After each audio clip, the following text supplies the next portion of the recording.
இன்றைய புனிதர் பிப்ரவரி 15. சபை நிறுவனர் தெயோடிசியூஸ் புளோரண்டினி. பிறப்பு மே 23, 1808 முன்ஸ்டர், சுவிஸ். இறப்பு பிப்ரவரி 15, 1865 ஹைடன், சுவிஸ். இவர் அன்டோன் கிறிஸ்பின் என்ற மற்றொரு பெயரால் அழைக்கப்பட்டார். இவர் சுவிட்சர்லாந்தில் மென்சிங்கர் அருள் சகோதரிகள் மற்றும் பாரம் ஹெர்சிகன் அருள் சகோதரிகள் என்ற இரு சபைகளை நிறுவினார்.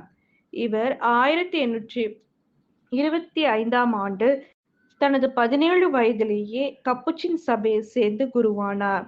பின்னர் பலரின் வாழ்வில் ஆன்மீக வழிகாட்டியாக திகழ்ந்தார். அத்துடன் பல குடும்பங்களில் அப்போஸ்தல வாழ்வை அறிமுகப்படுத்தினார். அத்துடன் பள்ளிகளிலும் மருத்துவமனைகளிலும் பல தொழிற்சாலைகளிலும் ஆன்மீக வழிகாட்டியாக பணியாற்றினார். இவர் கைவிடப்பட்டவர்களுக்கென்று பல இல்லங்களை நிறுவினார். அதன் பிறகு ஆண்களுக்கென சில மருத்துவ பயிற்சி பெறும் இல்லங்களை நிறுவினார். இடைவிடாமல் பணியாற்றி பல அச்சிடும் நிறுவனங்களையும் நூலகங்களையும் தொழிற்சாலைகளையும் நிறுவினார்.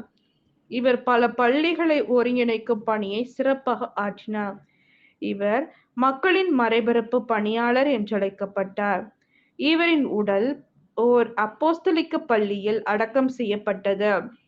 1906ஆம் ஆண்டு அவரின் கல்லறையின் மேல் பார்ம்ஹெம்ஸின் சிஸ்டர்ஸ் பேராலயம் ஒன்றை எழுப்பினார். ஜெபம். எங்களின் அன்பான தந்தையே, தனது பல்வேறு விதமான பணிகளின் வழியாகவும் பல புதிய முயற்சிகளின் வழியாகவும் உம் பணியை திறம்பட ஆற்றிய தெயோடிசியூஸ் அவர்களை எம் முன்னோர்களுக்கு கொடையாக தந்தமைக்காக நாங்கள் உம்மை போற்றி புகழ்கின்றோம். அவர் நிறுவிய அனைத்து நிறுவனங்களையும் நீர் தொடர்ந்து வழிநடத்தும். இதன் வழியாக பல ஏழைகள் பயனடைய வழிகாட்டும். இவர் நிறுவிய துறவற சபைகளை உமது சீடத்துவ வாழ்வை வாழ வழிகாட்டிட வேண்டுமாய் தந்தையே உம்மை இறைஞ்சி வேண்டுகின்றோம். ஆமென்.